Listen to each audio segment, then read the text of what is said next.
I looked on the CDC website this morning, Center for Disease Control, not that I really trust it, but I didn't see an approved treatment for chemical weapons victims, that Tomahawk missiles are an approved treatment to help chemical weapons victims recover.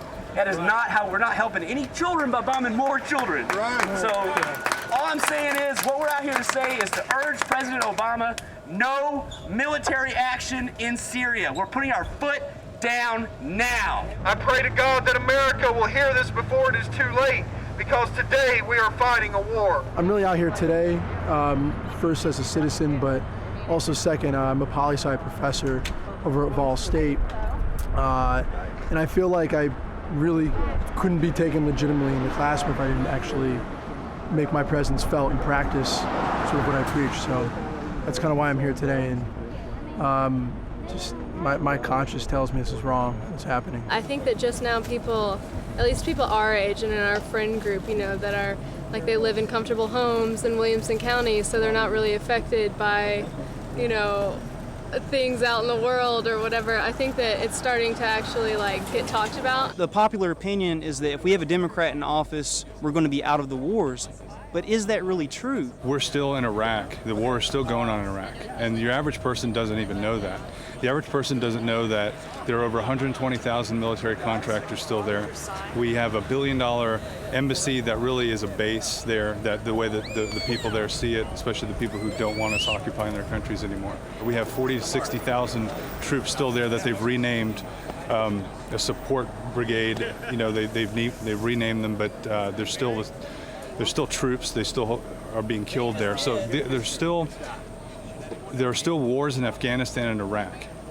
And the average person doesn't really think about those anymore. With me being a military vet, I really feel like the United States, we already intervene with too many different countries. Every time something goes wrong or they feel like there's a problem, we always try to go over there and govern their government. And I think we have enough problems here at home. When you walk downtown Nashville, you can see countless numbers of people that are homeless, have signs.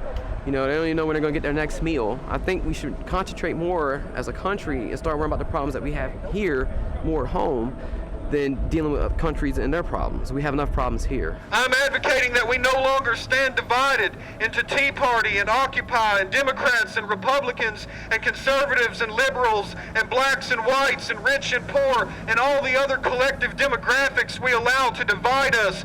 Because while we ultimately just end up fighting with each other, our governments are dragging us places many just do not want to go. President Obama's message is, well, we're not going to send boots on the ground. We're going to send in missiles and we're going to arm the people there so they can solve their own conflict. But the Syrian people are going to see that as an intervention anyways. If I hand you a gun and I say, well, go kill that person, even though I physically didn't do it myself, I still gave you that power to do it. I still supported that through third-party measures, and it's just not good for the American people. A $16 trillion debt in war, it's a recipe for disaster. First, what they do is they give you foreign aid, okay? Then they westernize a country. Then, after the country is basically dependent, they begin to oppress.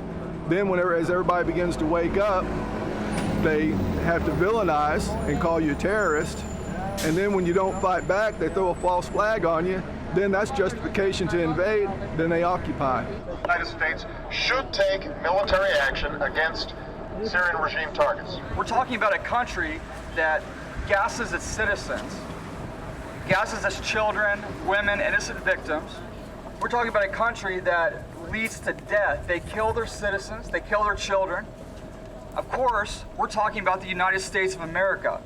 If you reference Waco, Texas in 1993, they gassed their innocent citizens. They killed their innocent citizens.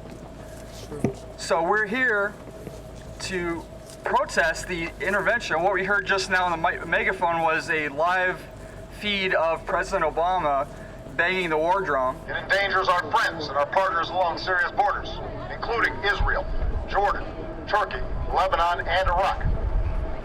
It could lead to escalating use of chemical weapons. It's time to really consider the fact that maybe the U.S. doesn't need to be the world's policeman that runs around the world trying to get involved in every crisis on earth. Whether there's such thing as a humanitarian war, is another discussion. But even if there was such a way to do that, it wouldn't be authorized. I mean, the Congress could, in theory, vote for that. I would not hope they wouldn't, but that would be legal. If the president does this strike, it would be illegal, and I believe that the president, if he carries out this strike, should be impeached. I think this is too far, and I think you might even see public support for impeachment. Doesn't this record caution us that it is not okay to ignore the Constitution, to bypass Congress, to ignore the majority of American sentiment? But one thing I would say is tyranny, war, and terrorism cannot be won by tyranny, war, and terrorism. People have family killed, friends killed, relatives killed, and that causes blowback. Our military is a weapon of destruction, and it needs to be used only as a weapon of destruction and in places where the destruction would be morally acceptable for some reason. For example, in World War II, to go up against Hitler's army and kill, Nazi soldiers would be the type of thing that Americans would support. And when soldiers come home, they're going to be called a hero, and that's what our soldiers should be doing. To send our soldiers into these conflicts where, there's a huge disagreement as to whether they should be there or not, they won't be treated with that same respect. So that's it's just important, I think, to have where you can go into a country, devastate the enemy, and come home. We don't even know who did this chemical attack yet. We have stories coming out now. There was a 20-year veteran reporter that actually did an interview with the Syrian rebels who have a large component of Al-Qaeda mixed in with them, who have actually taken credit for the chemical attack. And I don't even hear that on any news source except for maybe one or two. We need to have debates about this. We need to have discussions, intelligent discussions. We need to actually hear more information and less emotionalism about these situations, these potential attacks that we're going to do in Syria. We need to be educated about and informed about what we're about to do, and I think the average person doesn't really know what's really going on out there. If people start acting like they care more, or even try to get the understanding of how this world works, if we had millions and millions of people coming out here really showing their support for this, America would have no choice but to listen. At this point, to me, it seems like we just need to throw our bodies on the levers and the gears that make this war machine run until we stop it. Not only for this country, but for the whole world. If it was all flipped around on us, the citizens, and I don't agree with somebody in society and I make a war on them and I kill their family or I kill their friends, I go to jail, I go to prison. I would just say the Obama administration, just because you have these special powers, doesn't put you above the common decency of our human race. Mad 'cause there's dead bodies everywhere. America doesn't even seem to care. It's so messed up, yeah, so messed up, yeah, yeah. And we can't stop, and we won't stop.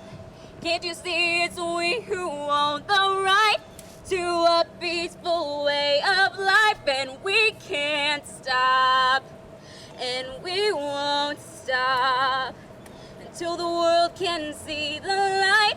There doesn't have to be a fight, yeah, yeah. Martin Luther King said, "I want to say one other thing. Challenge that we face is simply that we must find an alternative to war and bloodshed. Anyone who feels, and there are still a lot of people who feel this way, that war can solve the social problems facing mankind is sleeping through a great revolution."